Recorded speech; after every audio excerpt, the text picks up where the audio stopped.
Thanks everybody for coming. If they would, just please stand for the Pledge of Allegiance. I pledge allegiance to the flag of the United States of America and to the republic for which it stands, one nation under God, indivisible, with liberty and justice for all. Right, we take a minute or so for a moment of silence.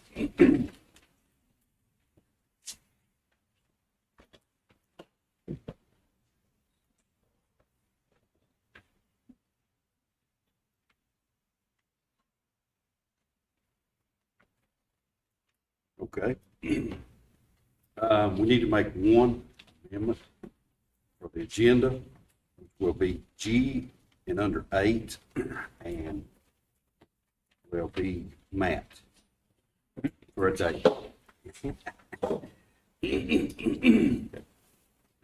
Chairman, I move that we approve the amended agenda. Second. All in favor? All right. Number 2 on the agenda is approval of June 6, 2022 special minutes, June 28, 2022 regular minutes. Y'all had time to look at those? Mr. Chair, having previously reviewed those minutes, and assuming no changes have been made since they were sent out to us electronically on Friday, I move those minutes be approved as submitted, both sets. Second. Discussion. All in favor? All right, let's move along to public comment, and first is Mr. Tony Ponder.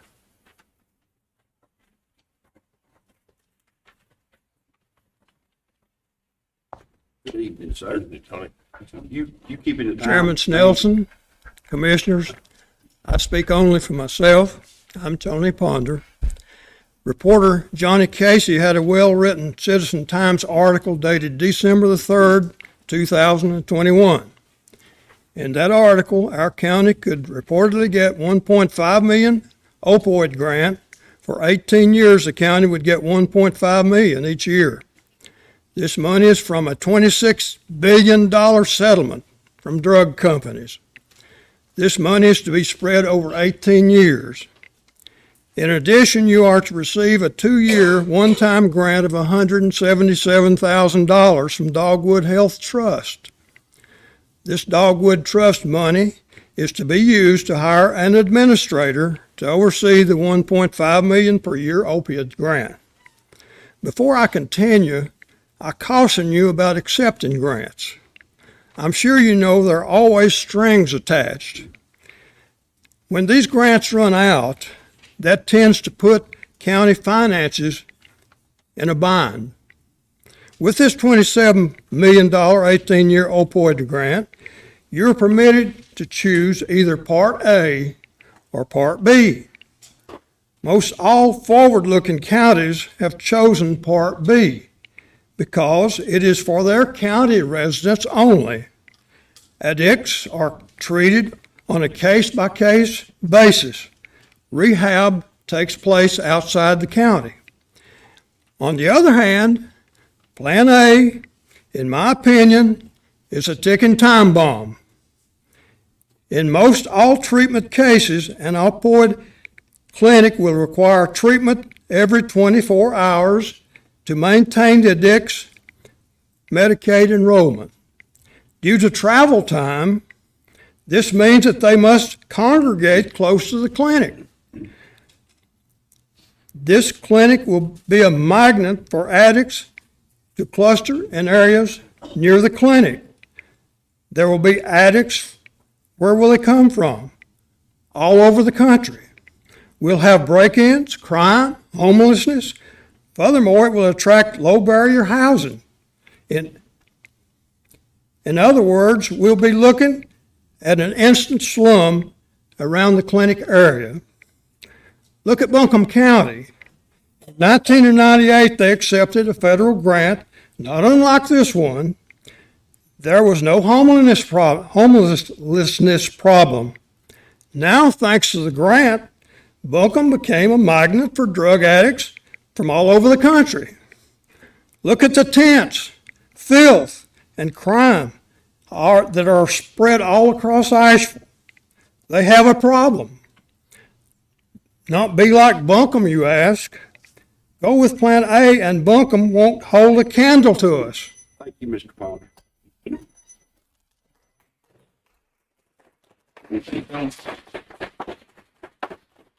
Next up is Miss Glennis Ponder. I want Tony to have mine. Okay, sure. Okay.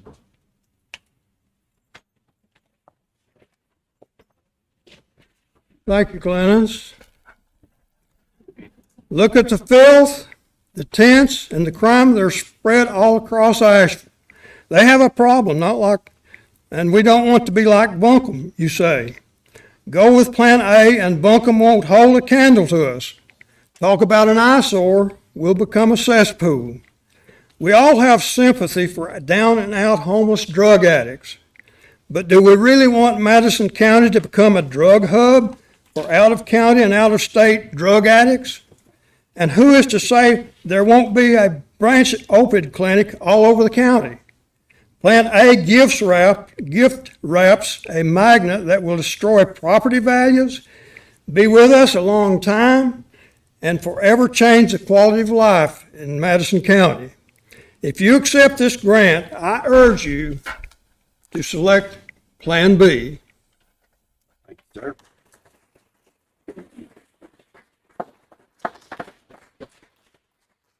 Thank you, Don.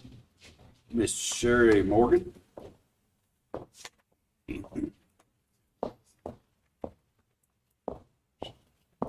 Good evening. Good evening. Hello, my name is Sherry Morgan, and we are concerned citizens of Madison County. Do I start again? Whatever you want to do, huh? Speak up. Keep it rolling. My name is Sherry Morgan, and we are concerned citizens of Madison County. We've watched as the Socialist Party destroyed Asheville and Buncombe County with low barrier, no rules shelters, crack kits and needles called harm reduction, pretrial release, and soft on crime policies. Madison County has been targeted to be the next Asheville, who have tripled their transient drug addicts and tripled their crime. We have a socialist group actively working in our county called Rural Organizing and Resilience, which is the same as Down Home, North Carolina. Their policy arm is a Marxist group called People's Action, who wants the government to own our banking system, corporations and businesses, and calls for an end to privately owned homes, no police or prisons, and to make all drugs legal. They're using Piven and Cloward's model to create a crisis so the government can solve it. Madison County even had a down-home leader named Rupa Roos running for office as a Democrat. They're not moderate Democrats, Republicans, or independents. They're the new Socialist Party, and 95 of the 220 Democrats in Congress are the Socialist Sunrise Movement. Madison County is accepting grant money from the corrupt sale of Mission Hospital, called the Dogwood Trust, to fund programs that will further their socialist movement. Madison County is even hiring a person to administer the grant money. The county gave money to the Madison County Housing Coalition, which is also Reclaim Madison. These nonprofits use nice names to make you believe they're doing something good in your county, but they are working toward a common goal: socialism. Madison County has Holler Harm Reduction, who distributes crack kits and needles to addicts' homes, and is stating in an article by Vera they also give them to drug dealers to hand out with their crack, meth, and heroin sales. Look at the apartments being built behind Walmart in Weaverville, who implemented smartgrowthamerica.org, which calls for the end to single-family homes. The corridor between Marshall and Mars Hill is getting city water and sewer. We'll hold you personally responsible if it ends up looking like those apartment buildings in Weaverville. The opioid settlement money coming into Madison County should be spent on our residents for evidence-based addiction treatment, not putting an addict in a low-barrier shelter and supplying them with crack kits and needles. We say choose option B and help people on a case-by-case basis, which could also include money for drug court. Don't Asheville our Madison County. Thank you. Thank you.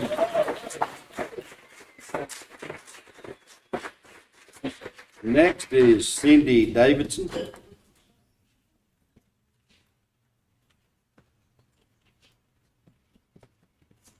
Hi, I'm Cindy Davidson. Is this microphone work? That's actually for the That's one for the watching. internet. That has nothing to do with the room. That's for the internet. I'm Cindy Davidson. Yeah. So a lot of what I wanted to say has already been said, but I just want to say Madison County is very, very important to me. We go back generations, many generations in Madison County, and so my heart is here. And so I kind of want to reiterate what's been said. I've read Attorney General Josh Stein's recommendation for the $5 million opioid crisis for Madison County that we'll receive. He stated the money will be dispersed to county commissioners, which with community input will decide how to invest the money to save lives. He said there should be full transparency with the settlement funds so the public will know which programs each government funds and how effective the programs were. He said he wants the money to have maximum impact so that more lives can be saved. That's a great thing. He called for the citizens to make their voices heard. So in my opinion, I feel that this option B would be the best decision. Choose a great rehab facility and offer it to our citizens. And I know we have people in Madison County that need that.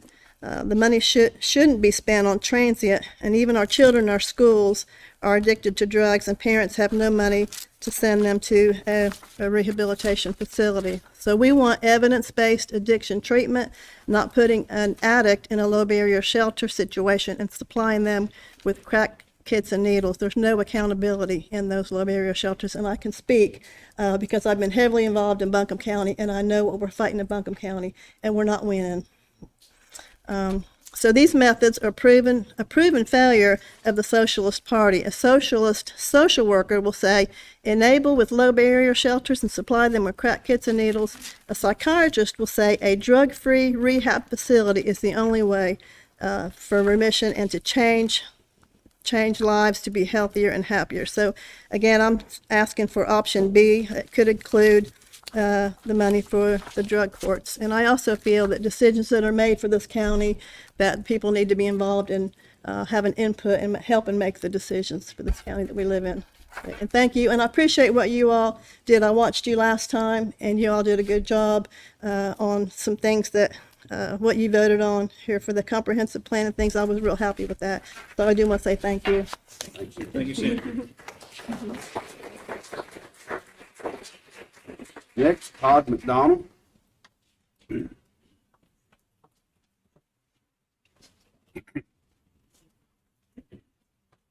Evening. Evening, Todd.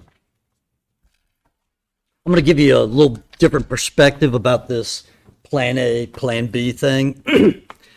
I left home on my 16th birthday and spent the next 2.5 years couch surfing, in and around the Washington, D.C. area. I know what it's like to be homeless. I know what it's like to live in a car. And being the little guy that I am, I know what it's like to be deathly afraid that the next person I meet may be a predator. I was a serious drug user. Can't say I was an addict, but I can say I was deceived. Deceived into believing that drugs made me free. That was a lie. I was really in a prison of my own making. In fact, I found myself where I was because of the choices I had made, and it wasn't until I made the choice to turn from that life that things started to turn around. I didn't make that choice because somebody gave me clean works. I didn't make that choice because someone gave me a get-out-of-jail-free card, got me off one drug and hooked me on another, or gave me a free piece of floor. I made that choice because I experienced the consequences of my behavior. God let me hit rock bottom. I believed a lie, plain and simple. So tonight, you're not really grappling between a choice between Plan A and Plan B. What you're really struggling with is, will I accept common sense truth or will I believe a lie? Grants are not gifts. They have strings attached. Money is a political drug. Don't get hooked. Think for yourself. Think as an adult. This is a trick, and tricks are for kids.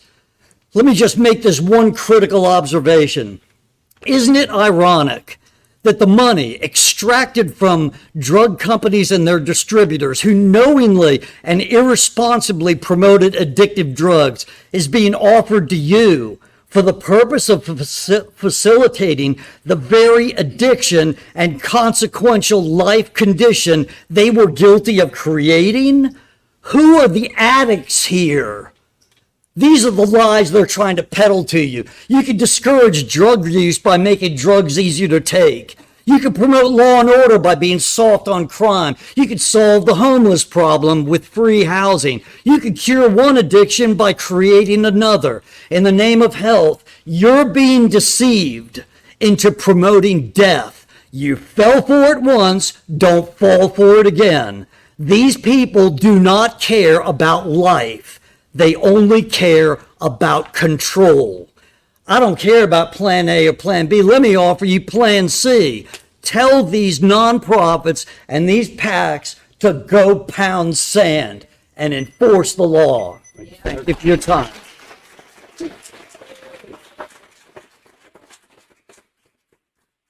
Next up, Ms. Bonnie Winton. Next up, yes.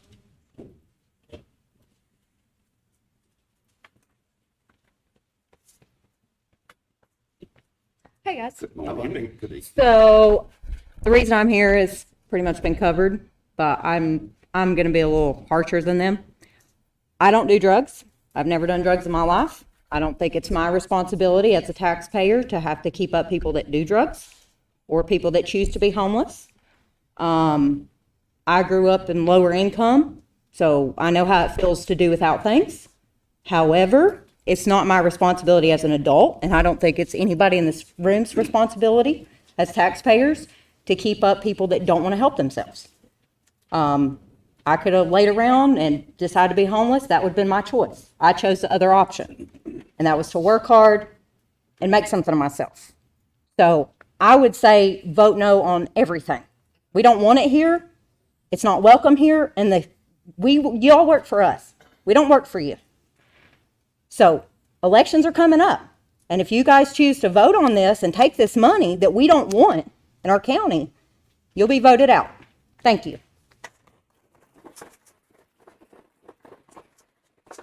Next up, Virginia Holmes. I'm good. They said it all. Thank you. Good. Jim Cruzan.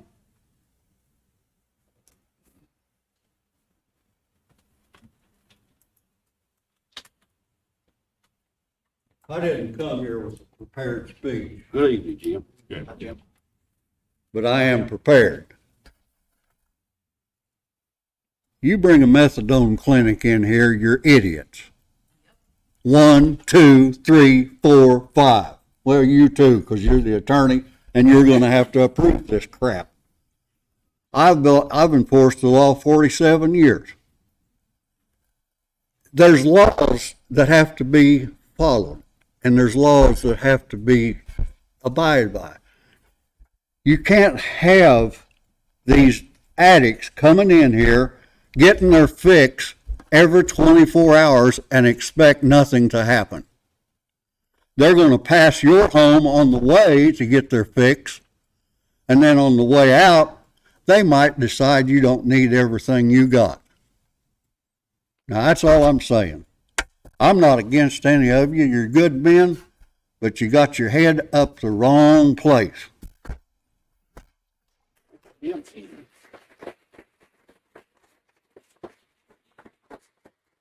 Ken Kashibob.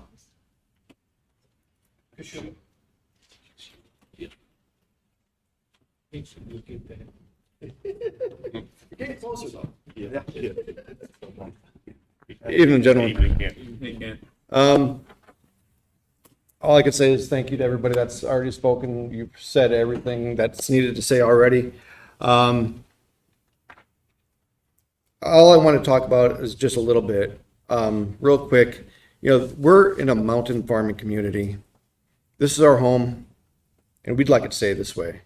We don't want to see our neighbors here in Madison County driven from properties because someone thinks large subdivisions, party venues, Walmarts, things of that nature are growth, because it's not.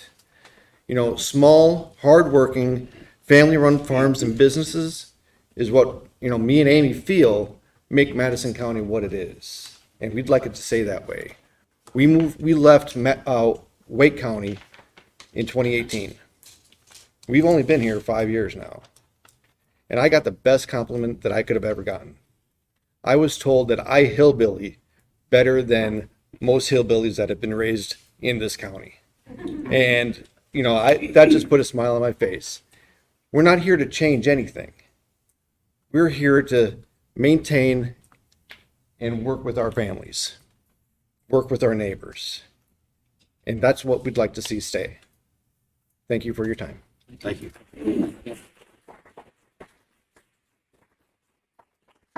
Well, that was it, but I hate to bust your bubbles. There's nobody up here mentioned a methadone clinic, nor do we want a methadone clinic, so we really don't know where this got started.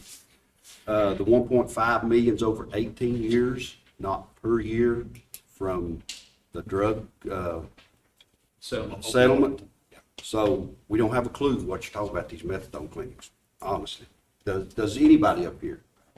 Absolutely not. Absolutely not. So we don't know where it came from, but it's not happening. Read your grants. And can you put them on your It's website?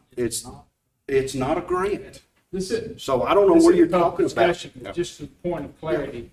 The state has awarded a certain amount of funds for one particular thing, and then the opioid funds, which are a lawsuit, are awarded on a different thing. And I think there's some confusion about each one of them. If you go back and read the particulars of the outlines, Plan A, Plan B, which the health department's already presented those, we've discussed those 8 months ago. That's the opioid settlement money. If you go back and look at the substance abuse prevention and treatment block grant, that's money that comes out of the state coffers, and that has restrictions on it as well. So no grant, we'll research. no methadone. I like the fact everybody gets emotionally excited about it. I've been in law enforcement a long time, so it's good that people have concerns. That's why you're here, and that's why you have opportunity to voice them, so I appreciate it. Did you post those on your website, please, so we can see the citizen? I'm sorry. Did you post them on your website, those two Sure, things, so we that'd be a can see problem. them? We can post the Certainly. link, and then you just go straight to them. Post the link so that you, Nobody up here wants a methadone clinic. I do not want a methadone clinic. It's not, they won't have my vote. Nobody to my right wants that. What do they want? we need to end this, Mark. We need to. We're not doing no discussion. We're just saying, we don't know where that came from. End of story. I heard about it 2 years ago, 2 days ago. End of story. Lewis, you're next.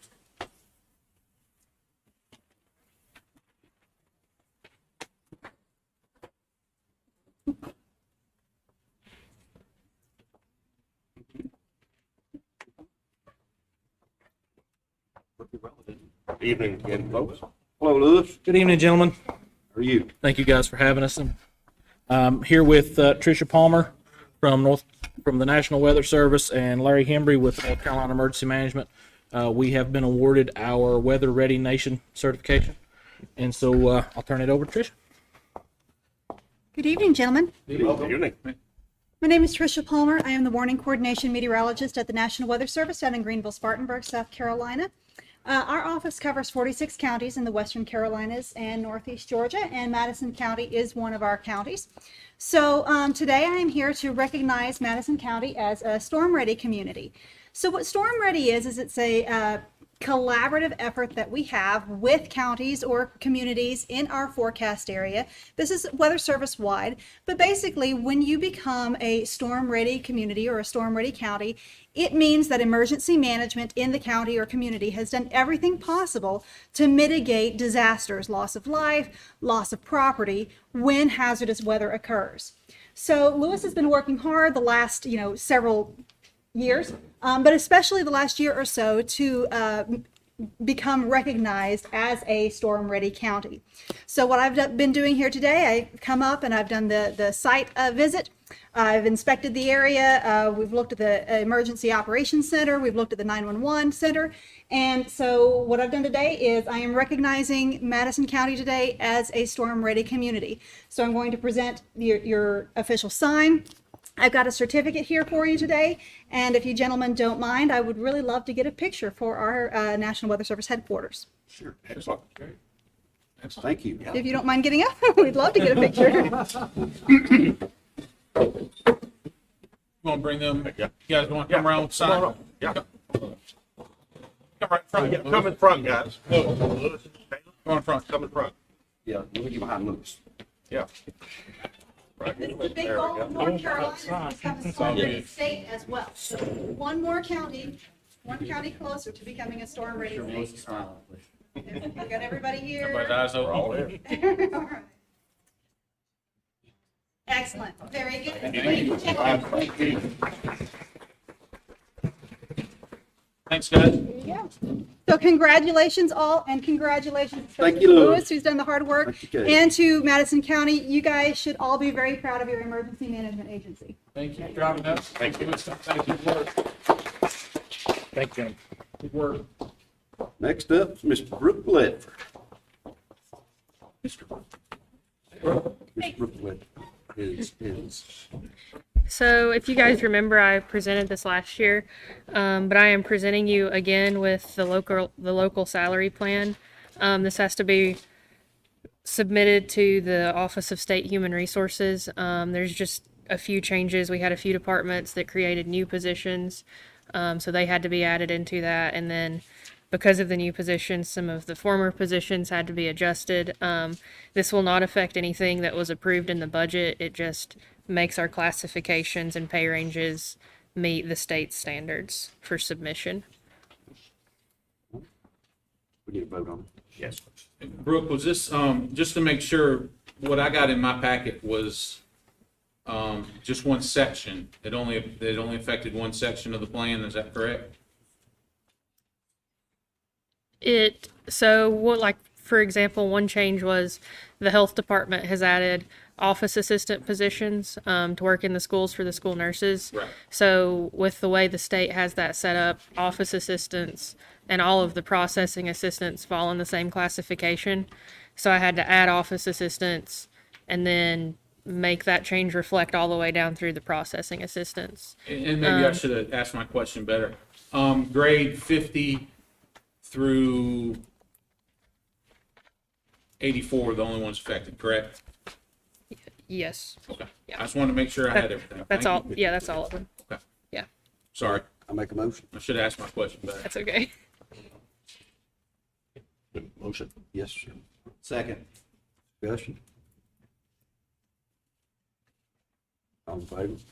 Thank you, Brooke. Thank you, Brooke. Hey, Brooke, one second. I'm going to come tag this on to a little bit, Commissioner, because we are talking about the local salary plan, is just for opportunity to, in our budget sessions, talked about developing an updated salary assessment. And I'd like to see the board actually make a position, a motion and a position, move forward, if the board so chooses, with a salary assessment, especially for some of the key departments we have, and looking at identifying those departments that have struggles with positions where historically there's been a low retention rate. Historically, we've had problems in replacement. In other words, hiring people to take those positions, especially with some of the key strategic agencies, DSS, the Health Department, Register of Deeds, Tax Office, Sheriff's Office, because they've brought kind of a piecemeal of concerns to us over this past budget cycle. And also maybe looking, as part of that, maybe having the state, for some of these agencies that are state-related, such as Health Department, DSS, having the state maybe come in and do some assessment with us to look at what kind of manning levels we should have. Also looking at the positions that we have that aren't being filled, why that is, especially if those are over a period of time. If we have a position that hadn't been filled in a year, which is what we did with our HVAC person, we realized that, well, that position's been out there for a year and a half and it's not been filled, and here's the reasons why. But to identify positions haven't been filled for an extended period of time, and identify the reasons, whether it be there's no viable applicants, and why there's no viable applicants. Is it because of the requirements? Is it the benefit package? Is it the positions froze?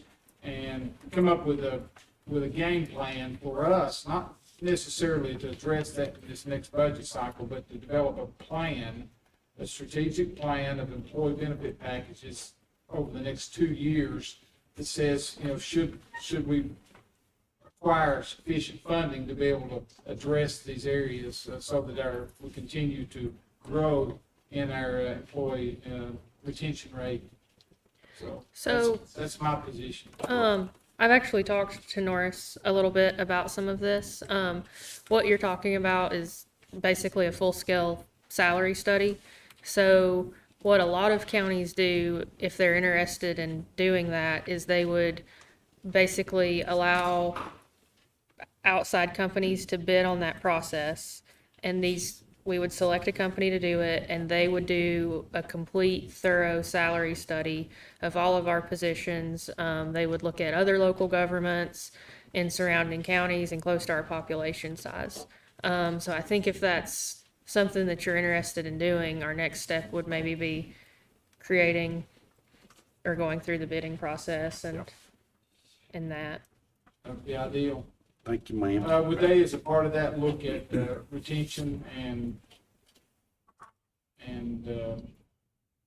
tenure vacancy where positions have been vacant for an extended period of time, or is that something we would do as an ad hoc to it? Excuse me, I think you would add that to your RFP, that that's something specifically requesting that they provide a service to. That would be awesome. Maybe if we could entertain that at our next commissioner meeting. The reason I ask that is because every budget cycle, we try to do kind of a piecemeal. This time, we really tried to focus on the lowest paid and the positions that we were having trouble with. But it's always piecemeal, and it'd be really nice to have a plan in place to say, all right, here's what we got, and then as board, we can say, all right, over the next X number of years, here's what we're going to do to address those, if there are deficiencies or retention issues. Yeah, I mean, they would outline like basically what they would consider to be market rate for your salaries. They could give you a baseline for what your benefits should be to be competitive. I mean, they could show you all of that. I would just want to be sure that our plan is to move forward with it. Sure.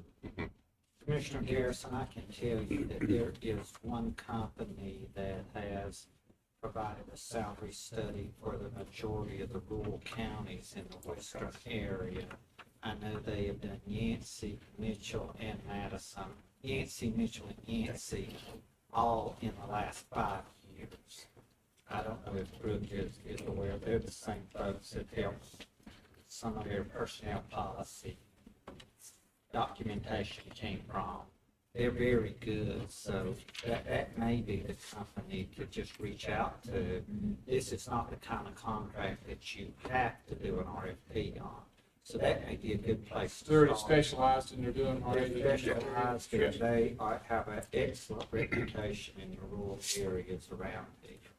My concern is that making sure that we have these areas, these departments, tax office, register of deeds, environmental health, inspections, DSS, sheriff's office, these agencies, departments where it's imperative that we have sufficient staffing.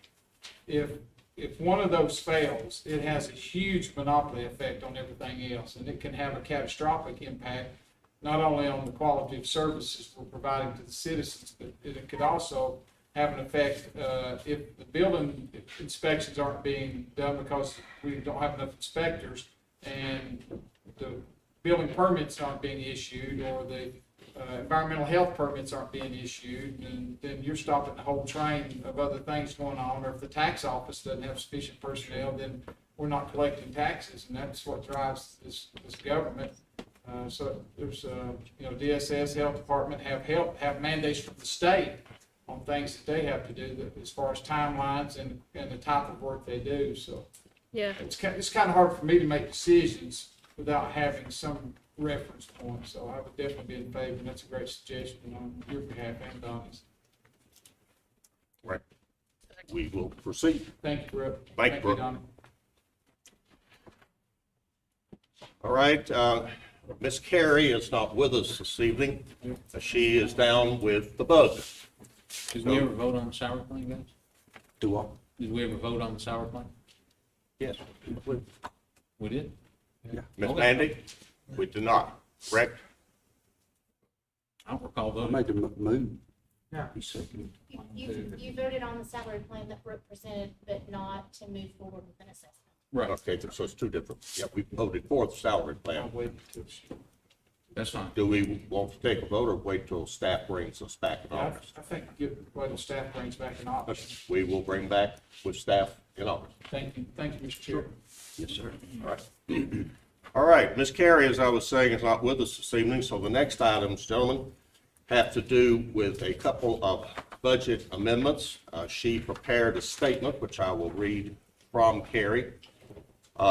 The first, Amendment 13, records the additional revenue received by the tax office and increases in a few expense lines with the county's FY22 budget.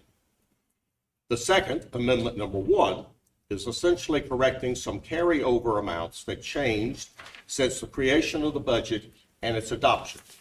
These are grants that have expenditures within the last couple of weeks of the year, and these lines need to be decreased to reflect those expenses. It also has the increase to Calen's budget for the mobile communications study approved by the board on June 28th, which is part of the FY 22-23 budget. Thankfully, these are just small ones this time. And she's put a note in there saying, thanks for me taking care of this tonight. So gentlemen, on Ms. Carey's behalf, our finance officer, I present to you Budget Amendment 13, which she outlined, and Budget Amendment 1, which she outlined.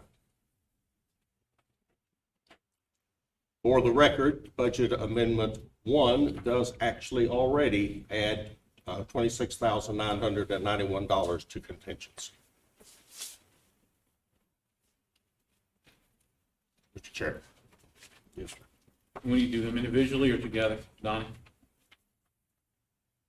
You should do. Okay. Make the motion on Budget Amendment 13. So moved.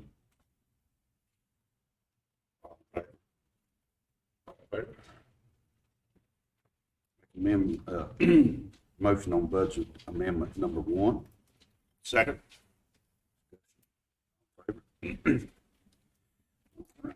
Right, the financial reports for June, which you have in front of you, and they are the same that were submitted electronically to you. And this again is just moving through. There will continue to be some additional changes as we work out the next few weeks on the different items that will flow from one year into the next. But if you have any questions to that, I'll do my best to answer them, or I have one question. Yes, sir. Morrison, I'm not sure that it would be represented here. Do we have revenues from surplus properties this month? In the month of June, this is actually, for the balances to June 30th.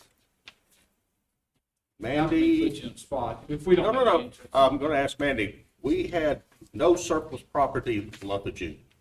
No, we did not. Thank you, Mandy.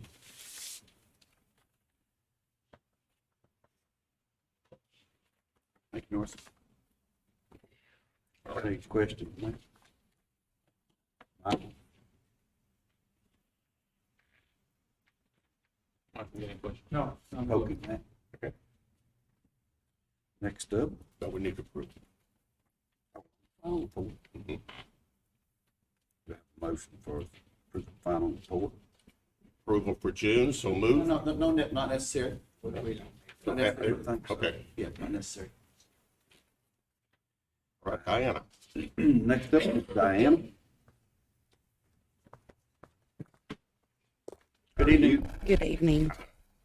So the first thing on the agenda is for the monthly releases and refund approvals for June. So I only had two, is that correct? Okay. Wow, we're good, sir. Ain't seen that. End of the fiscal Slowing year, down, you know, that's get right. ready, don't we? All right.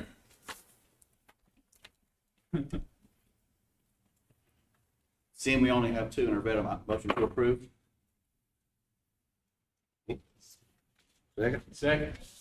discussion? All in favor? I really don't have an update from Kenya, so the next thing is, I laid some books in front of y'all for the reevaluation. We had two bids. We put an RFP out for a full measure and list. Pearson's Appraisal did not bid on a full measure and list. Right now, they didn't have the staff needed to do that. They bid on a ride-by visual review, and if time doesn't permit, they just want to use aerials. And the second company is Tyler Technologies, and they did bid on the full measure and list. And when I was down Yeah. there, we went through every single stinking page of both of them. did. Correct. And that'll be the 2024 evaluation, is that when that is? That's when it would go into effect. Yeah. Donnie, you have reviewed this. I have looked at the bids and spoken with you and Diana, and it's my understanding that if the tax office's recommendation to the board to award the bid to Tyler. That would be my recommendation. Well, in actuality, that's the only one that Give us the total. made a proposal that actually gave us what we asked for. And I think That's accurate. I think there were also some deficiencies actually in the bid by Pearson, some additional deficiencies. So if you want to do that, we need to award the bid to Tyler and authorize your county manager to negotiate a contract with them. Do we, Make a motion. Go ahead, Matt. no, go ahead. I was doing my discussion out of order, so go right ahead. No, I was gonna say, we need to vote on that. Yes, you'll Okay. need to Okay. vote on yes. it. I mean, your options are to award the contract to them, to reject all bids and reissue the RFP, hopefully to get another bid from someone else. You do have that option. Is this the company that did it last time? No. No, this would be our first time. And are we familiar with their work? Is there any reference to any other? I called 3 counties. 2 counties, they have used them several times and didn't have any issues. 1 county just had issues with pictures, and that was their only complaint to me. Are those 3 counties near us or counties just, It was across the state. okay. And the So, total, but it was in North Carolina? Yes. Okay. and the total sum, 823,507. That's a projection of when the work actually takes place in I guess, 2024. No, they didn't break it down. I know in the past with Pearson's, I think we've made monthly payments to them throughout the whole time they were here. But that's a locked contract, what I'm saying. We will negotiate, that will be that is their bid. Okay, they will have to enter into a contract with that amount. What we will do is negotiate when they will come, what services they'll provide, where they'll set up. We will negotiate a schedule that they will prepare their schedule of values, send out their letters, start their hearings. There will be a deadline that they will have to meet each of those things in order to have the new values out by 2024, and then we will pay them based upon the amount of work that they do. There's a fairly standard schedule for all reassessments that we will follow. I can tell you, we used Tyler Technologies in Yancey County in 2016, so I'm not going to be surprised at the contract that how they're going to negotiate a contract. They're a large company. They do revals all over the state, they're also one of the biggest providers of software and hardware services to tax office. They're one of the major players. Just as a point of reference for everybody that's out there, the state is mandating that we have a property tax reassessment. I cringe the same as everyone else does, but the reality of it is, our tax values are much lower than what property's selling for, and the state says that can't happen. And so we're gonna get to enjoy, instead of having 8 year between evaluations, we're getting to do 1 in 4 years. I would say of these two bids, though, the first one, Pearson's, not only we did not do what our person asked under this RFQ, there were other substantive issues in there, but we went through the one on Tyler, and they were very similar counties in North Carolina to Madison, so that's the reason why I felt comfortable with You're it. satisfied? I was. I make a motion that we accept the contract proposal to Tyler I'll second. Technologies at the rate of $823,507. I'll second. Discussion. Donnie, was Yancey County pleased with their services? What happened with that Yancey County had with them? You know, these are expensive. So when we got our bids in 2016, we had initially asked for a full list and measure, and we got all of our bids in. It was more money than we had allotted for over the 8 years. We were lacking about $250,000 at that time. And in order to save money, Tyler was the lowest bid, but it was still higher than what we had, and we negotiated with Tyler for them to do, rather than a boots on the ground, as it's called, for a desktop study. And through the desktop, they were going to take all of their information, and they would only go out and visit a site if there was a material change from their prior reval. The desktop reevaluation is not a good reevaluation, because once you visit the site, you can see a whole lot of things that you're not going to see on an aerial photograph. Well, Diana, isn't it fair to say that the last evaluation was kind of a hybrid of that as well? It wasn't they didn't. Correct. Our last full measuring list was in I think 2004. that is one of the reasons Diana recommended to you folks that we do a boots on the ground, and I believe that is what Tyler has obligated themselves to do in this. So this will be a different reappraisal than what they provided to us in Yancey County. So, but other than that one issue, they were very professional. They followed up. They provided hearings. That's one of the biggest concerns that we heard in the Board of Equalization and Review was the fact that they didn't come to their house. The land's steep. It's can't build on it. There's all these things you probably wouldn't know unless you really understood a topographical map or you actually went to look at the property. Right. And is this amount, is this lower than what we were projecting? I was thinking it's going to be $1.5 million. It actually, it works better than we first thought, yes. And Diana, when was the last time we had a full measure? 2004. It's a long time. We need a full measure. Discussion. Sorry, man, I didn't mean you to. No, that's okay. The question I had got answered and all that. Good. All in favor? Thank you, Diana. Well done. Thank you for the work. And I also did, just a shout out through the Board of Equalization Review, everything went 10 times better than it has historically. It's good work on your office's part. And the issues with Canyon, I know they're not here to talk about, that process is working. And we're seeing a lot of catch up from people who were delinquent, historically delinquent, habitually delinquent on their taxes, and people that probably weren't going to ever get caught up. And the questions we've had, either you didn't know the answer, you got, because people had a lot of questions. Why is this amount? And I assume that your office is finding out kind of the particulars of how they bill and at what point you've been a tremendous help to me through that as well. So. Mr. Garrison, we had a Zoom conference meeting with the top folks at Kenya last Thursday. Yes.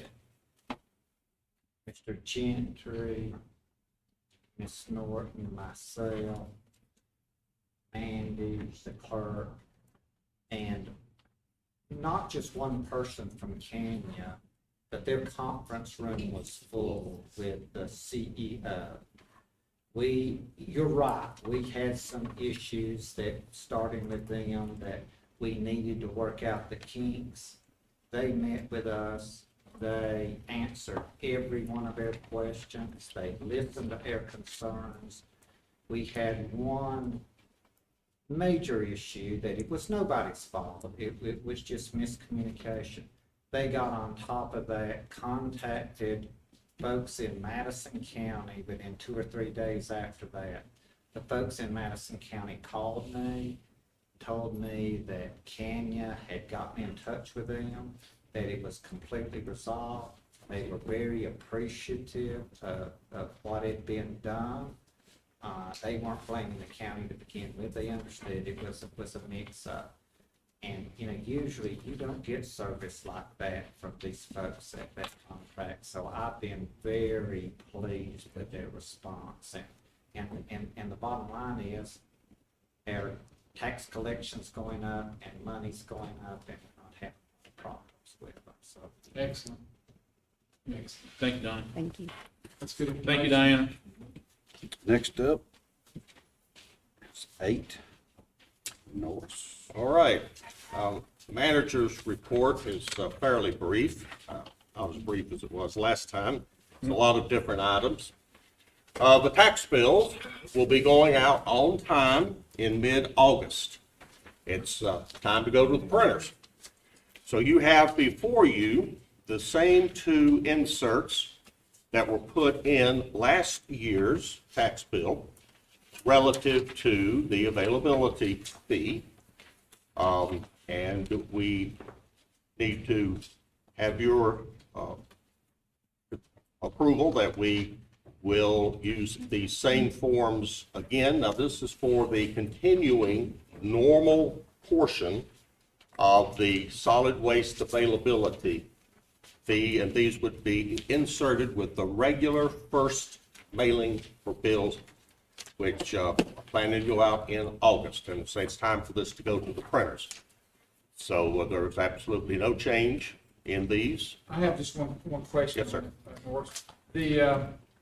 What about, is there going to be notification for if you're a nonprofit? Yes, now that's next, okay? Sorry, I can't help myself. No, my script.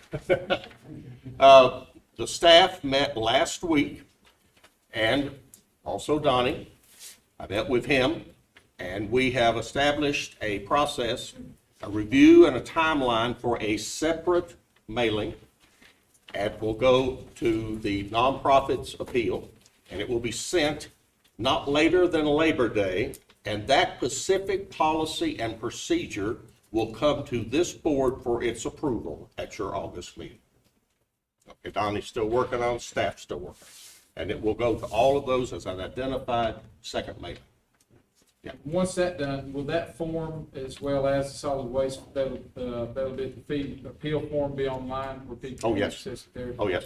what I anticipate with that is a program that we have the elderly exemption program, and you really don't have to apply for that, because if you get the elderly exemption, you automatically apply for it. So there's not an application process. The only way to get out of this for nonprofits is to actually qualify, because it's an income-based program. So what you're going to have to do, you're going to have to develop standards for that program in a program that you're going to adopt. It's going to be an assistance program. There will be an application that they have to fill out saying we qualify for the program because of this, this, this, and this. If they qualify for the program, then we will exempt them from the fees. So it's going to, it will be a program that you will have to adopt. You'll adopt an application process, somebody to review it, and that is what Norris wanted me to try to develop and bring to you by September, so that if for some reason they did not qualify, they would still have time to go through their appeals process with the board. So I'm gonna try to find some policies or some of those plans across the state that we can piggyback on, hopefully. And I have one more question. Sure. Don't want to belabor too much, but, is there gonna be discussion in this cycle to go back? Because I know, Mr. Chair, that there was some concern about the fees for businesses, restaurants. Commercial, Yeah. Are we gonna go back and maybe do a reevaluation of what I that, think we need to, don't you? if there needs to be some adjustments made to make it, Well, appropriate? that would need to be done, Yesterday. almost certainly in August, in order to be a part of the appeals process. But what we send out, because we don't want to hold the bailing, we don't want to hold bills going out on time. So this is something that Diana and I have discussed and Sam has discussed. If we don't include this information initially, though, in the tax bills, there will have to be an entire complete remailing of all this to everybody. The nonprofits are literally a couple of hundred and change.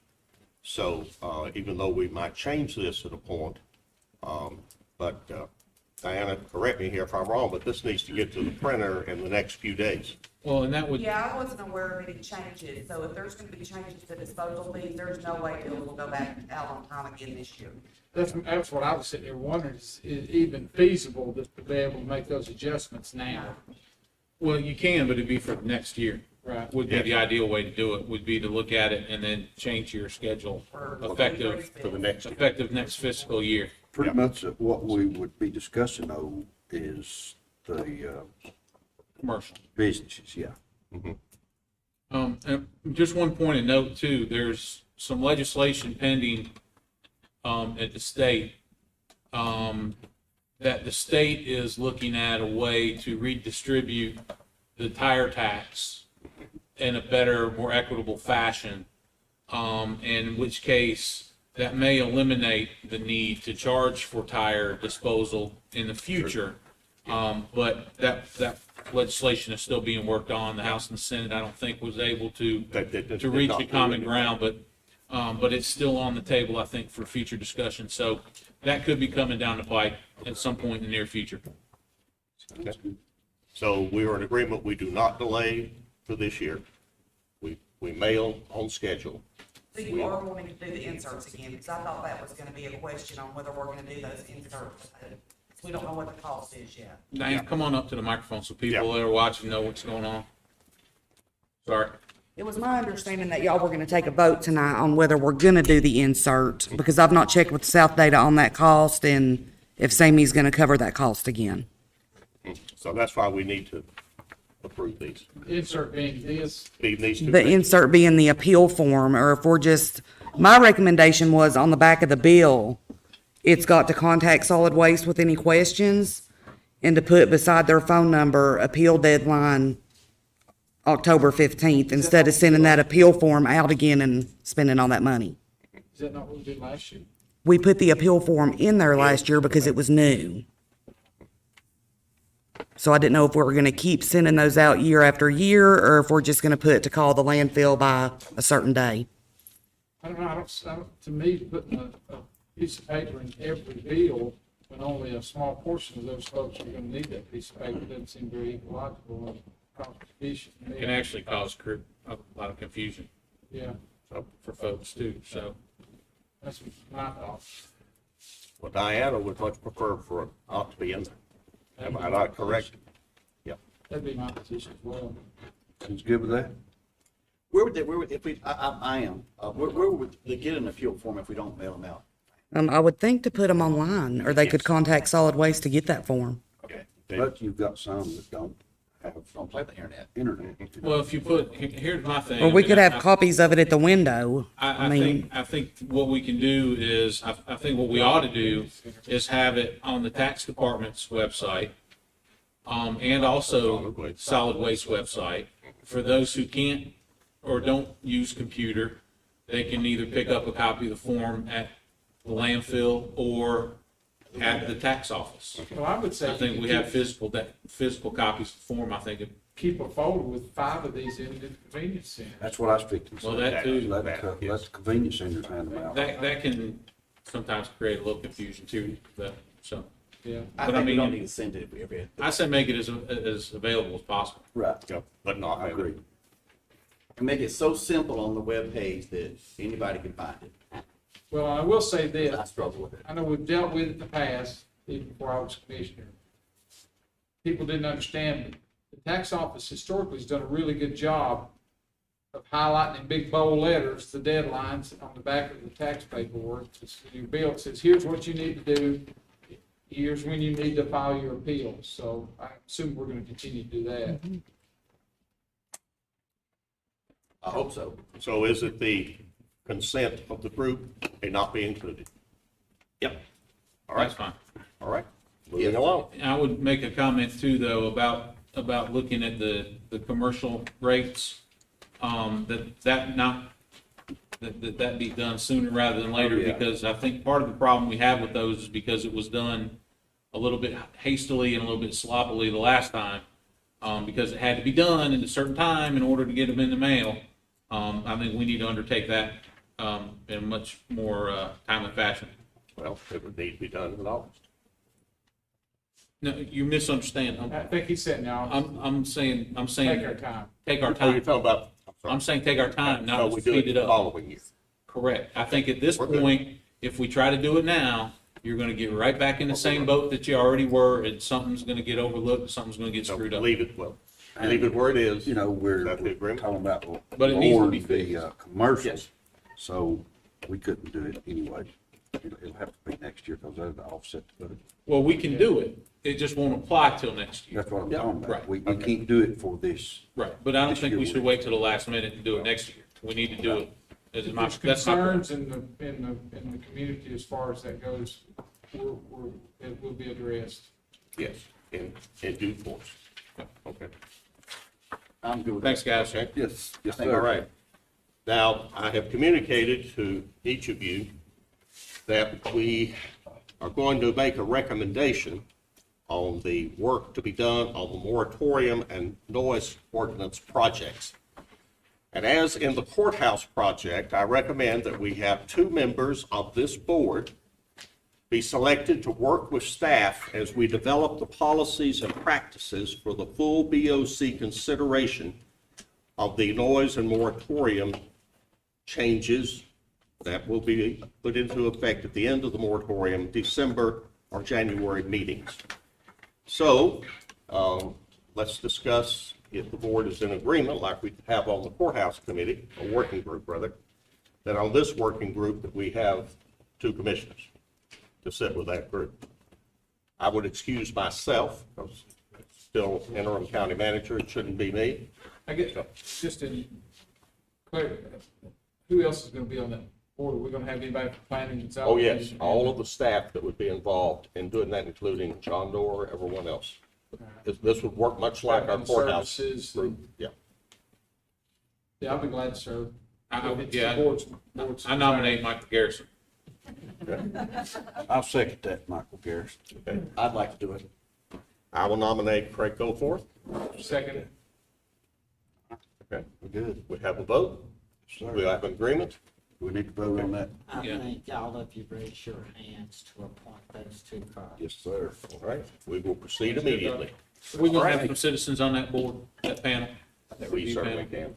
I would recommend having a couple, at least a couple Yeah. of citizens. Yes. I mean, Much like we have with the courthouse. Right. Working group, which. except I would really like to see a true representation of citizens on Well, this one. this one. Yes. Well, the whole point of it is that I think the broader it is, the more apt it is to be done right. All right, courthouse update. and the forever under construction charters of freedom. The facing material will be delivered soon by those good folks, and the Madison High construction trades classes have agreed to continue their work and still finish that project for us, and they're going to do that during the fall semester. In reference to the courthouse, that process is moving along actually very well, and Michael chime in here if you want to. We've had our first site visit, and we will have another one here in just a few days, which will also meet with the Office of the Court. And Karen Gravel will be coming back and meeting with Mark Cody and the rest of us, and the Office of the Court are those people who control what you're supposed to have to make the court work. That will be later this month, so that's all moving along very well. In the state budget funding, and it's been referred to, Michael mentioned it a little earlier, there is a substance abuse prevention and treatment block grant. Madison, Cabarrus, and Haywood counties are receiving funding from this portion of a federal program. This was legislated by the General Assembly, and it is federal pass-through funding for substance use treatment and recovery services for children and adults, and everyone will be kept up to speed. But we just literally, when the General Assembly closed a few days ago, those 3 counties were included. Golden Leaf update. We have the Spring Creek and Ag Extension projects are moving along very quickly, as well as the project at Madison High School. The new programs that are paid for by Golden Leaf will be up and running at Madison High School when the school system starts, and they will include a full battery, including HVAC, electrical, and plumbing training and apprenticeships. And that program is kicked off as part of Golden Leaf. Now, a different discussion. This is a top priorities discussion, gentlemen. We are not going to make a decision this evening, but we need to get our heads around this, and this is very important. And we will continue this in the very next couple of meetings, because we still have, between what we have not obligated of this year's federal ARPA monies, plus the $2.2 million coming in the next budget year of ARPA, and where do we want to place our priorities? Now, the reason this is important is that these projects, for the most part, have significant lead time. We have at least 3 things we've talked about before. The radio correction program, to really fix our radio network in the county, will run north of $1 million. It could run as much as $1.5 million. We've now obligated to do the study. We'll see what that is. That will be back very quickly. Also, we are involved, I'm going to let Mark speak to this, in a program with Duke Hospital called Race Cars. And it has to do with a very, very important program to improve the survivability and quality of life for people who have heart attacks. And a key part of that is providing AEDs. If you're not familiar with an AED, it's the thing that they put on you and shock you, get your heart going again. And so if we are going to push some money out of this to help support funding for AEDs, that will be a critical decision. Probably looking maybe as much as $150,000, looking at what we decide to do. Many parts of the state, the first thing outside of EMS that they gear up are your law enforcement people. The towns, the sheriff's office, the people who often arrive first on the scene even before the ambulance gets there. And if you have those staffs trained, it's that first few golden minutes when that person's heart is out of rhythm or they're suffering that may make the difference in what their quality of life is. And so that funding for those extra AEDs and also putting them out in the public. The most successful ones of these programs are where these are out in the communities. And in a county like Madison County, where we've got a lot of rural areas, these would be placed at strategic locations around the county, and they would be out in the public. So again, are we going to push some of this available funding into that program? And then we decide if we have other key priorities that are going to take substantial part. Now, it's not a discussion decision tonight, but I really would like for us to focus in the next month or two. If we want to get the AEDs, we need to move on that. That's a fairly small sum of money. If we want to commit and sort of put a box in there for the next couple of years on the radio program. So we will revisit this in August, guys. We've talked about it a lot before, but it's time to make the decision. We've got right at $900,000 left over from actually this year's ARP money that we could begin to constructively invest virtually immediately.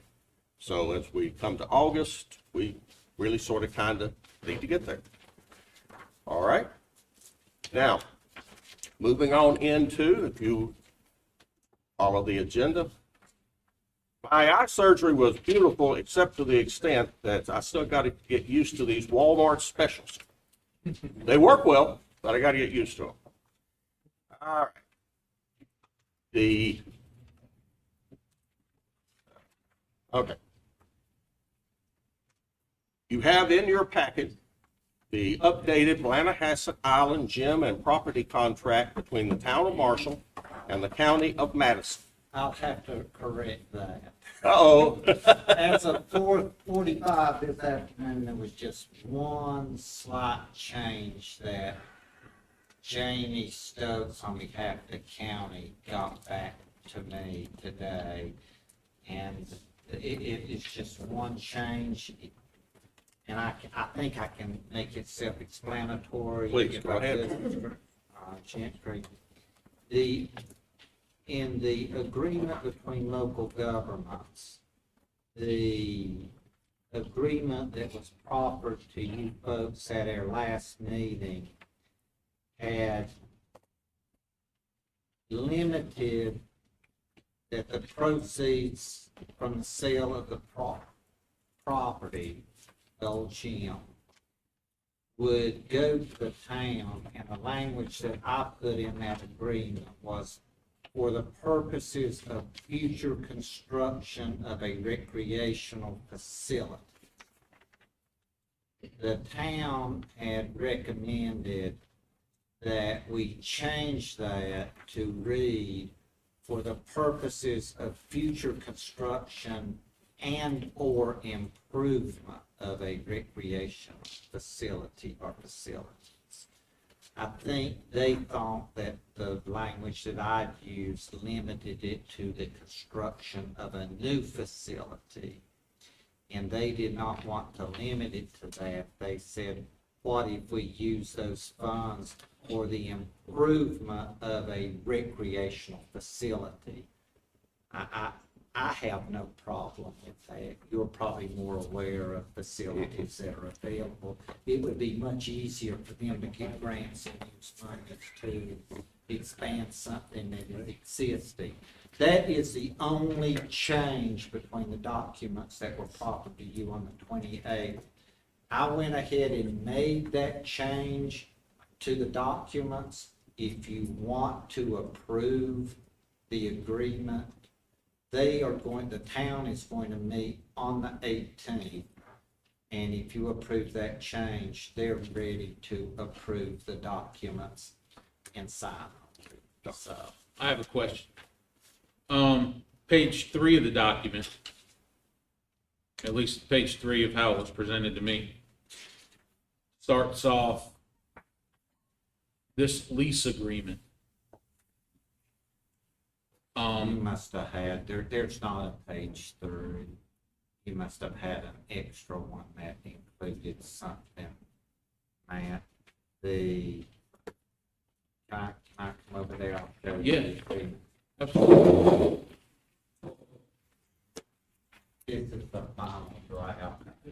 Page 3. Yeah, so this is my page 3, Donnie. Oh, I'm sorry. And you'll see,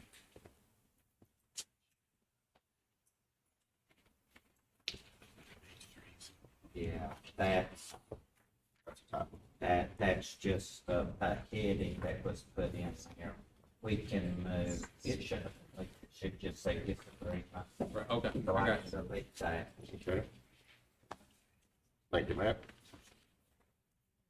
Mr. Chair, I make a motion, we adopt a resolution, the Madison County Board of Commissioners authorizing the execution of the agreement with the noted requested changes between Madison County and Town Marshall for the exchange of real property Second. and for the appropriation of funds. Didn't mean to cut you off. That's right. Second. Discussion. Yeah, I'll just to, strike through that word and then just reprint it. Mr. Okay. Clerk. that's fine. I'm fine with that part. Then the second part is just to make sure that the agreement we're voting on today with the modified language still does state that those recreational facilities be in the South Marshall or North Marshall precincts. It says that, upon the completion of the sale, the county hereby binds itself to appropriate the net proceeds from the sale to the town for the purposes of future construction and/or improvement of a recreational facility or facilities located in the North Marshall precinct or South Marshall precinct, which said facilities shall benefit the youth of the town and the county. What I was after. Thank you. Thank you. No further discussion on my part, Mr. Chair. All in favor? And Matt, thank you for your help on this. No worries. It's all good. This has been worked on for a long. When are we gonna time. list it for sale? Because I've got 3 people that are contact me every week wanting to know when it's going on for sale. What we will do is that we will sign the resolution. We will sign the agreement. We will send it to the town. The town can sign the agreement. Once they sign, then we sign the deed to them. They sign the deed to us. You will then, at your August meeting, have to declare that property as surplus. Okay. And then decide which method that you want to dispose of. So it'll likely be August before it's eligible to be Yes, sir. marketed. Okay. Very good. Thank you, sir. All right, the next is the 2022-2024 Department of Health and Human Services Memorandum of Understanding that you find next. This is a standard document Brittany has put forth. That's to my knowledge, it is kosher.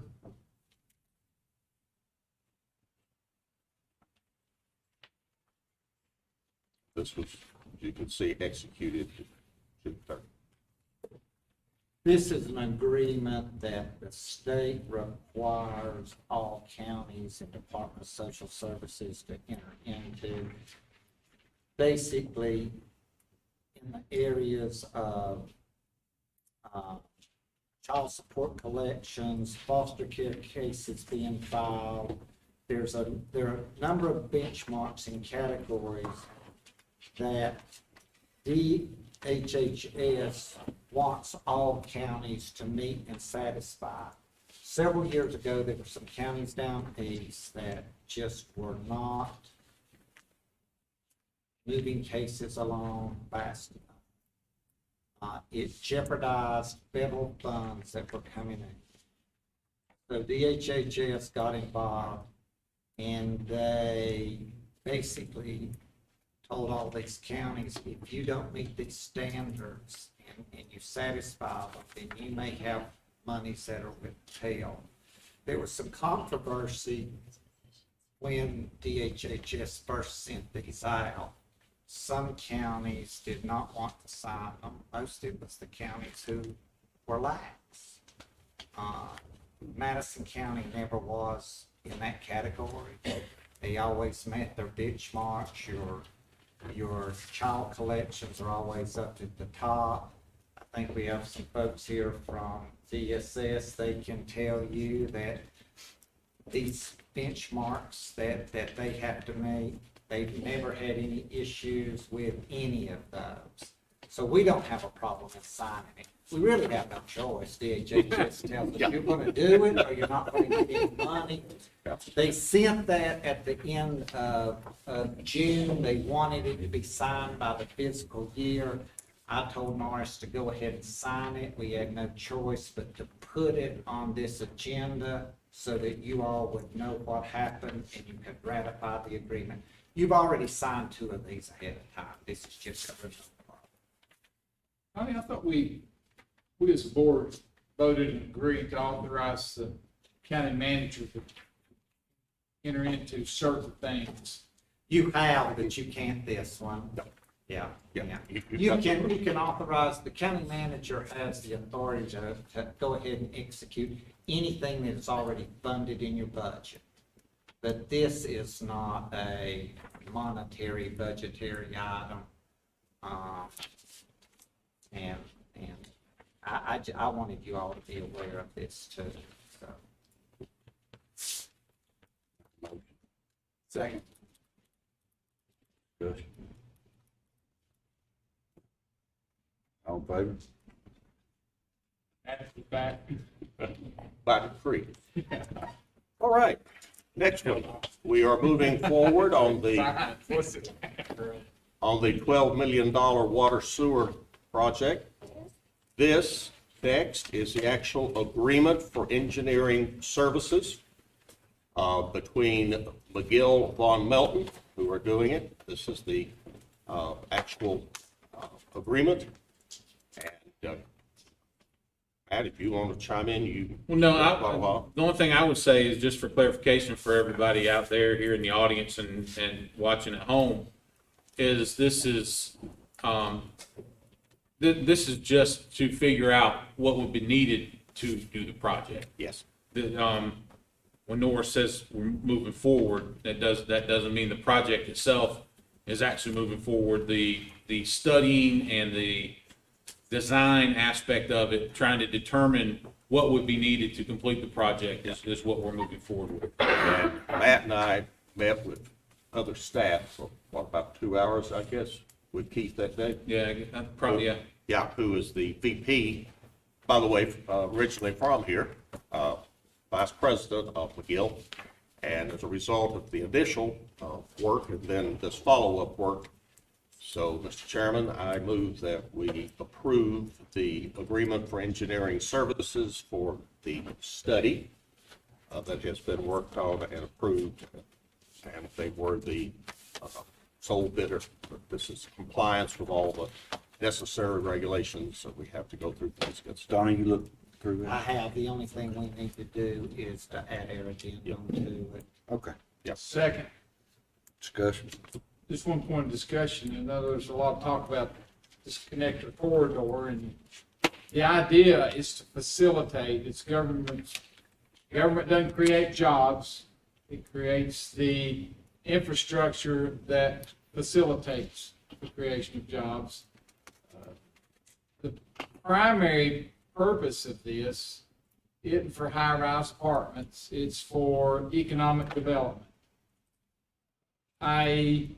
small businesses, incubator sites, places to enhance and improve the economic stability of our county, thereby improving job opportunities and to also minimize the amount of financial strain that's placed on individual property taxpayers to continue to maintain government. I'm not saying that there won't be houses that will tap into this system, but the overall objective is an economic development initiative. And to also provide to existing folks in the path that Making need the water connection. and sewer. Yes. It's a big deal between Mars Hill and Marshall, and as far as water and sewer both. So this has a huge potential impact on existing systems. Thank you, Norris. Thank you, Mike.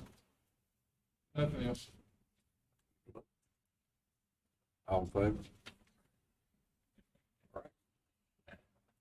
We put in the 22-23 budget funding for the completion of the long incomplete playground over on Medical Park Drive. You will find attached, and Donnie and I have reviewed, and Donnie, I have checked some independents. These are all exceptionally good prices, actually. We got a good deal. Donnie and I reviewed this last week in his office, and we had a couple other things we needed to do, and he and I are both good with this. And this is within the appropriated budget line that we put in as a specific item in this year's budget. So I request that we award Play Nation of Western North Carolina the contract. This has been reviewed and approved by the Hot Springs Health Program, by the Health Department. Everyone is happy with this location. I'm not happy with the location. I'll just be honest with you. Well, except the chairman. I'm with you there. I have questions about the location. I'm not gonna say I'm not happy with it, but I have questions. But Mr. Chair, you got the floor. Go ahead. Well, I was just saying, I talked to Michael, and the stuff that was gonna come, possibility in the last couple of years up there, I don't think it's a good place to put it in the middle of where those other businesses were looking at. You had the vet, you had, what was it from Asheville up there? The Givens Estate. Givens Estate. So that's my take on it. Yeah, actually, the Givens folks would be off to the side. Okay. The vet office did look at the location, but they have not decided. In fact, they withdrew from any consideration on it. I think they ran their financials and just wouldn't work. Okay. It's my understanding that the Parks and Rec Board has made an informal recommendation that it go to Barnard, that equipment be moved to Barnard or to Walnut, neither of which have any type of playground equipment anywhere near those communities. We're already working with Marshall to try to facilitate the enhancement of recreational activity places for Marshall. Mars Hill has theirs already, so it would seem logical to me to move it in that direction.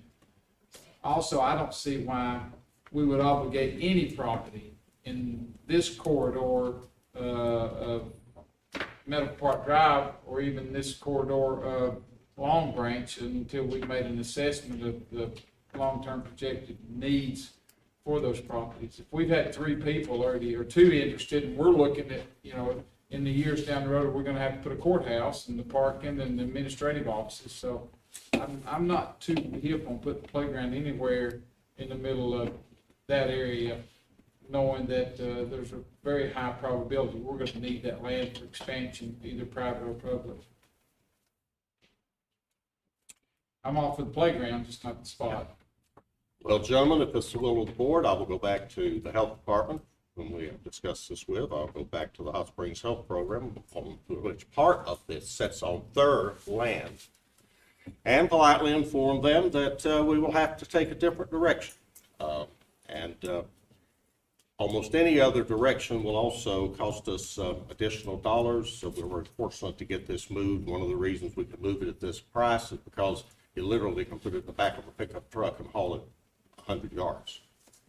So if we redo it, we will almost certainly have additional cost. I'm certainly not opposed to moving it to Walnut or moving it wherever this board says it needs to go. Well, I'm going to proffer something. The school system did an excellent job of acquiring funding and community input into their school playgrounds. This is the folks that did their playgrounds, by the way. Do what? This is the same company. I'm going to proffer we try that same thing with this. If we're going to move it, let's organize a community response and let the community help with some supervision, either from the county or from this company, and spend 2 or 3 days getting this stuff done. I'm tired of looking at weeds.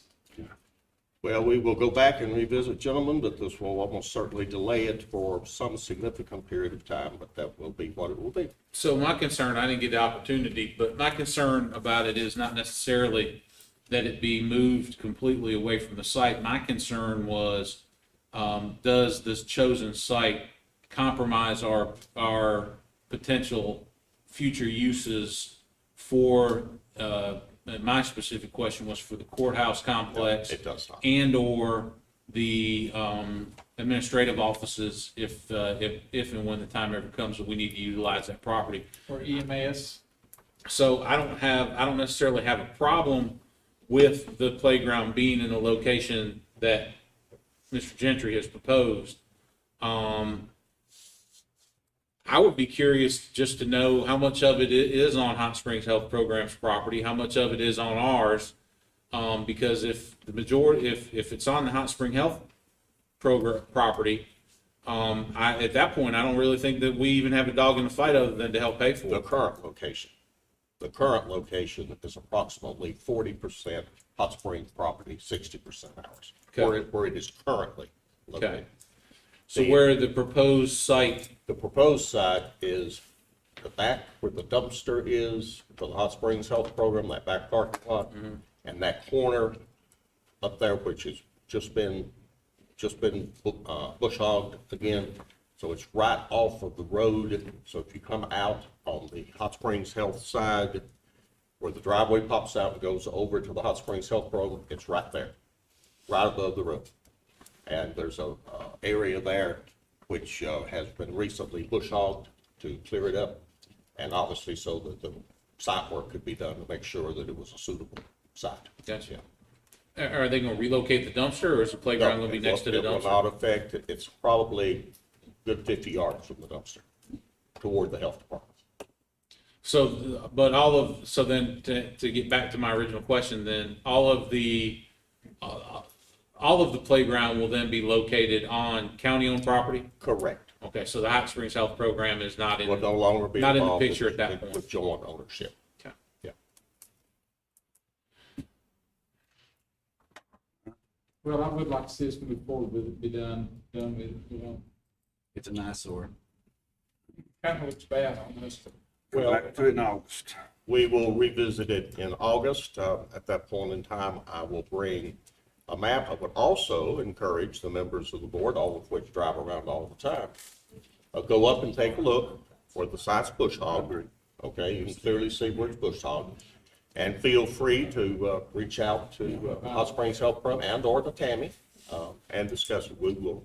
And if you will notice, the bid is good to August 31st. I had asked him to make sure he gave us sufficient time to be able to study it. I'm going to defer that we get some input from Parks and Rec. Sounds good to me. They actually have been involved in the conversation. The board has, or the director? No, just the director. Yeah. Said board. Okay. Next on the agenda. All right, we are down to one of our more common and always seem confusing parts of them, which is our board appointments. There are a couple of specific ones in here, and first off, we have several vacancies here that we need to take a look at. The Animal Control Board, and I have solicited some help in helping us get some additional people for this. We have two of those good individuals who served very well, who are at their term limits. And then we have one other one there who fortunately is our veterinarian who's on there who has not met her term limit. So we have some work that we need to do. And if you will notice, we have nobody in line to put on that Animal Control Board. So I would encourage everybody to recruit and recruit. The Economic Development. Hey, Marsh, this point, Clay, so I guess Meg's stepping away from that board. No, Meg's don't want to be. Meg wants to stay. Then why is it even on there? Can we? Well, she has to be reappointed. Well, let's go ahead and reappoint Meg. Yeah. Because that's already a done deal, and there has to be a veterinarian on that board. Oh, yes. I make a motion, we reappoint Meg. Second. Second. Discussion. All in favor? All right. So now we've got two slots vacancies. that are vacant because the people who have been serving on the board are no longer eligible They're termed out. based on, okay. All right. We good? Yep. Yep. All right. We now have one vacancy on the Economic Development Board. We have three individuals. As part of doing the homework on this, We have confirmed that when that board does its thing, and they select their officers, because the current chairman is left the board, the bylaws say that the selection of the chairman of that board falls to the Board of County Commissioners. They can select all the other members of their board, but the actual selection, so I would recommend after the discussions here that in August, when we need to work, and we will have point in August, we'll need to select the chair. Brad, when is the next Economic Development Board meeting scheduled? The 24th, I believe, this month. Of this month? The fourth Okay. Thursday. Can we make sure that's on the agenda for that? Absolutely. And then, based on my attendance of the last Economic Development Board meeting, Lee McElrath's position was kind of determined that would be critical if he was willing to continue to serve because of his ties to the natural gas industry. Has there been confirmation that Mr. McElrath is willing to continue to serve on the board? I haven't confirmed anything, but I haven't heard that Lee was even going off. So Okay. So he hasn't expressed anything to me about going off the board. So.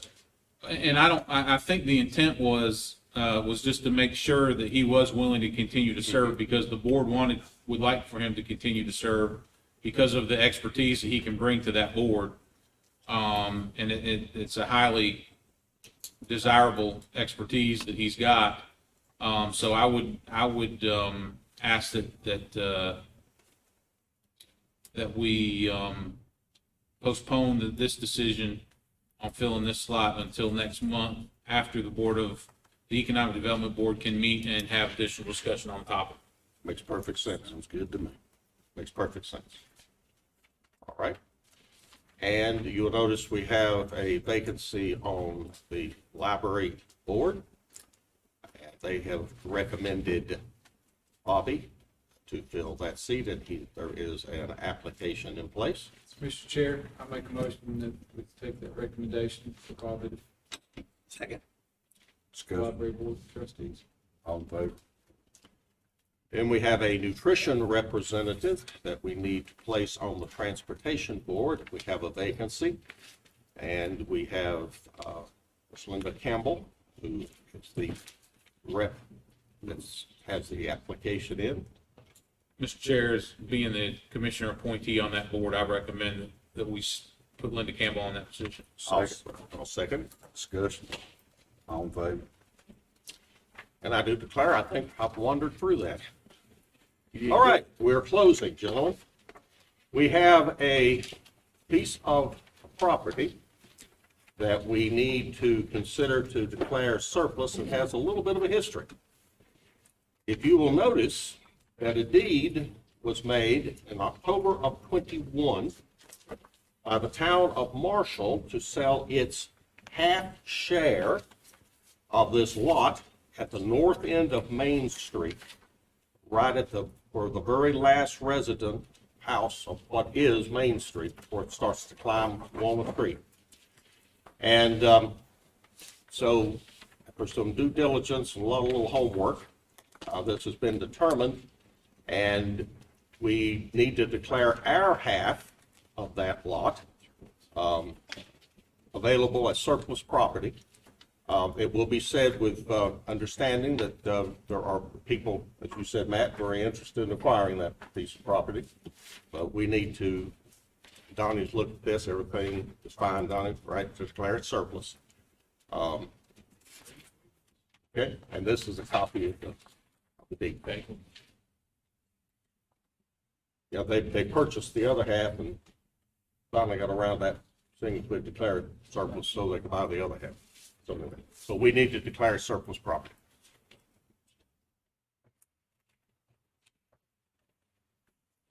I move that we declare the piece of property in question surplus. Second. Discussion. Refresh my memory, how much land is it? It is approximately 1 acre, and it holds the world together.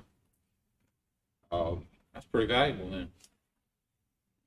About 95-degree slant, particularly if you own the other half. All right?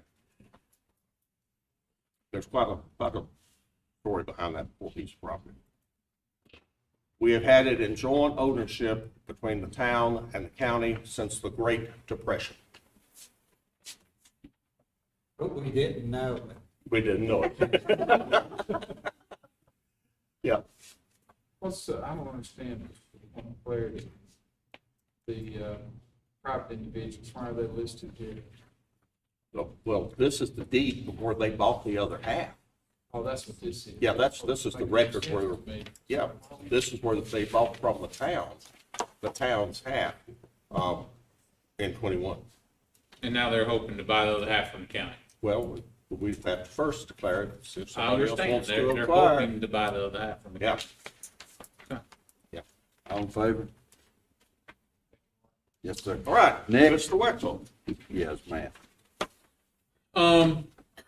Gentlemen, I just this afternoon was made aware of a business trip that I have to take in the month of September that is going to compromise my ability to attend the September meeting of our regular scheduled meeting.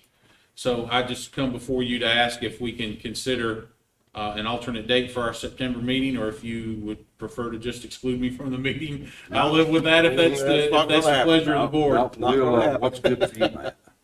I can do I can do the week before, the week after. What's easiest for you? I can do either one. I'm available on either one, and I'm actually available later in the month of September. Can you give me those dates, Matt, what we were talking about? Yeah, so the meeting, September 13th. Yes. Is the date in question. And I think since the previous Tuesday would fall after Labor Day, that might, whatever people's plans, it would be the Tuesday right after Labor Day. However, that is exactly 4 weeks from our August meeting. So if we wanted to do it on the 6th, it would still be a full, just 4 weeks. Could I throw a wrench in there and see if we could do it on another day besides Tuesday and Thursday? Sure. If we have to change it, and my reason is I'm the middle school soccer coach, and we're playing them. We don't play the 13th, and I was praising God for that, so that's, we can How still about move Monday it. the 19th?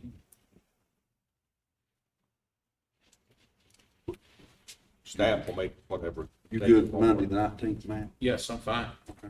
Perfect for me. Thank you for your indulgence. Okay. Yes, sir. Ms. Mandy, 19th of the league. We'll have to do a resolution that you'll have to vote on next month. Yeah, since okay. We're changing our regular meeting, but this meeting, we've got to do that. All right. All right. Thank you, gentlemen. Yes, Our sir. pleasure. All right, Mr. Chairman, I move that we go to closed session for legal, economic development, and property. And if we could put on that motion for the attorney-client privilege. Yes, sir. For purposes of discussing City of Brevard versus HCA Healthcare and others, which has a file number of, it's a federal filing number 1:22-CB-114. Did you get that, Madam Clerk? I did, thank you. And that would be NCGS 143-318, period 11A6, and NCGS 143-318, period 11A3. Second, close session. Second. Discussion, all in favor?